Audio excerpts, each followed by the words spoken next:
America ने केवल 4 दिनों में चांद की सतह पर कदम रख दिया था। वहीं रूस ने भी चांद पर पहुंचने में इतना ही समय लिया था। लेकिन भारत का चंद्रयान 3 1 महीने से भी ज्यादा समय में चांद की सतह पर पहुंचेगा। आखिर एक ही दूरी को तय करने में इतना समय का अंतर क्यों? आखिर चंद्रयान 3 चांद पर पहुंचने में इतना अधिक समय क्यों ले रहा है? आज के वीडियो में हम इसे बहुत ही डिटेल में जानेंगे, तो बस बने रहिए वीडियो के अंत तक। 5, 4, 3, 2, 1 काउंटडाउन शुरू हो चुका है। चंद्रयान 3 बस अब चांद की सैर पर निकलने ही वाला है। सारी तैयारियां पूरी हो चुकी हैं। अब बस चंद्रयान 3 की सफलतापूर्वक चांद की सतह पर सॉफ्ट लैंडिंग का इंतजार है।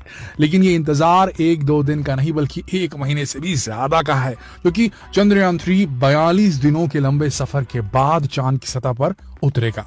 अब यहाँ एक बहुत बड़ा सवाल जो कि दिमाग में आता है वो ये कि जब 1959 में सोवियत संघ ने चांद पर अपना मिशन लूना 2 भेजा था, तब ये महज 34 घंटों में ही चांद पर पहुंच गया था। 20 जुलाई 1969 में अमेरिका ने अपना अपोलो 11 मिशन रवाना किया था। ये पहला मौका था जब इंसान चांद पर उतरा था। इस मिशन को चांद पर पहुंचने में 4 दिन 6 घंटे और 45 मिनट का वक्त लगा था। लेकिन चंद्रयान 3 को चांद पर पहुंचने में इतना अधिक समय क्यों लग रहा है, जबकि आज से 50 साल पहले तो टेक्नोलॉजी इतनी एडवांस भी नहीं थी। तब भी रूस और अमेरिका काफी कम समय में चांद पर पहुंच गए थे। असल में चांद पर पहुंचने में कितना समय लगेगा, ये रॉकेट की डिजाइनिंग, इस पर खर्च होने वाले फ्यूल और चंद्रयान की स्पीड पर निर्भर करता है। अंतरिक्ष में लंबी दूरी को कवर करने के लिए हाई स्पीड और सीधे प्रक्षेप पथ, यानी कि जिस रास्ते पर यान सफर करता है, उसकी आवश्यकता होती है। अपोलो 11 के लिए नासा ने एक super heavy lift launcher Saturn 5 rocket का उपयोग किया था। यह रॉकेट प्रति घंटे 39,000 किलोमीटर से अधिक की यात्रा करने में सक्षम था। रॉकेट के शक्तिशाली इंजन ने सिर्फ 4 दिनों में अपोलो 11 को 3.8 लाख किलोमीटर दूर चांद तक पहुंचा दिया था।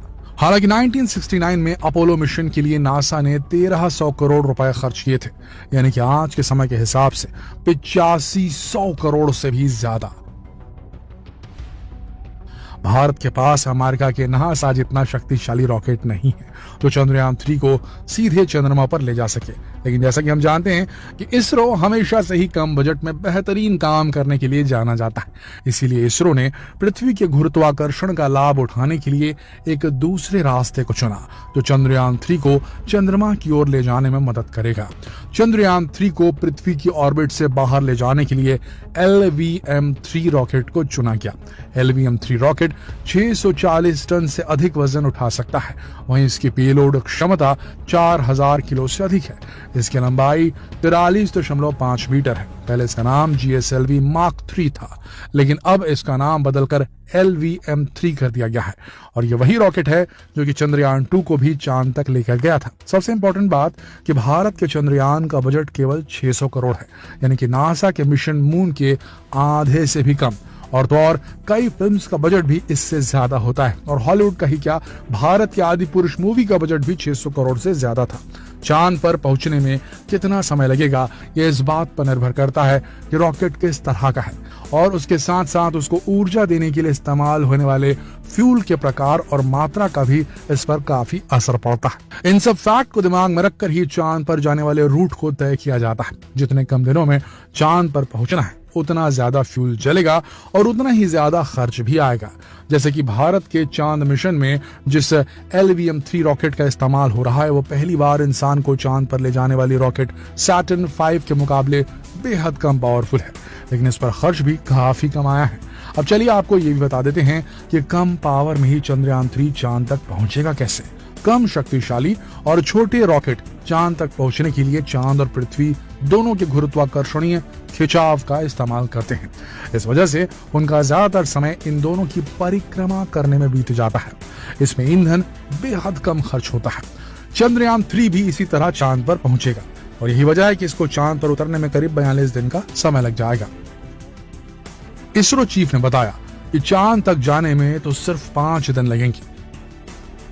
बाकी समय सैटेलाइट या तो पृथ्वी या फिर चांद की परिक्रमा करेगा, क्योंकि आगे बढ़ने के लिए वो उनके गुरुत्वाकर्षण बल का इस्तेमाल करेगा।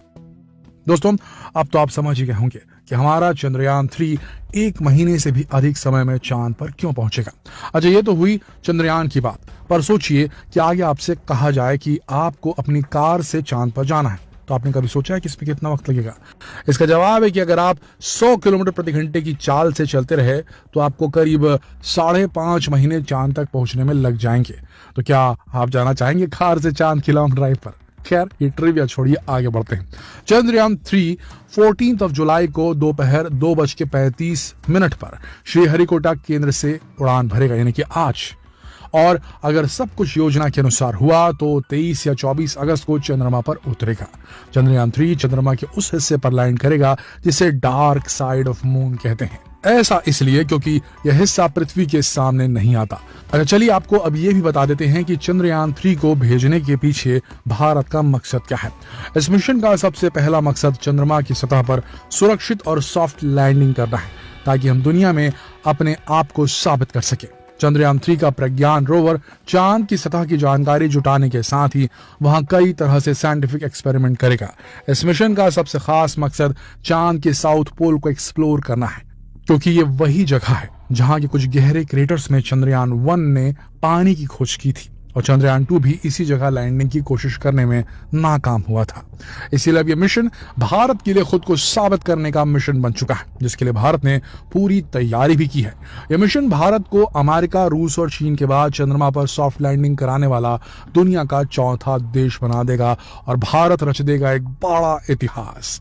आशा करते हैं जितनी जल्दी हो सके हमारा रॉकेट निकले और सही समय पर पहुंच जाए, सफलतापूर्वक इस बार सॉफ्ट लैंडिंग भी हो, और नई नई चीजें हमारे चंद्रयान 3 में मौजूद जो रोवर है प्रज्ञान, वो खोज कर निकाले और इसरो का नाम गौरवान्वित कर दे, देश का नाम गौरवान्वित कर दे। तो बेस्ट ऑफ लक है इसरो को। हमने तो कह दिया, आप भी कहिए नीचे कमेंट सेक्शन में। जल्द मिलते हैं आपसे अगली वीडियो में, जब हम आपको बताएंगे कि किस प्रकार से प्रक्षेपण हुआ, किस प्रकार से चंद्रयान आगे जा रहा है, इसके बारे में पूरी जानकारी देंगे। तो बने रहिए हमारे चैनल के साथ। मिलते हैं अगली वीडियो में, तब तक के लिए आप सबका इस वीडियो के अंत तक बने रहने के लिए दिल से धन्यवाद।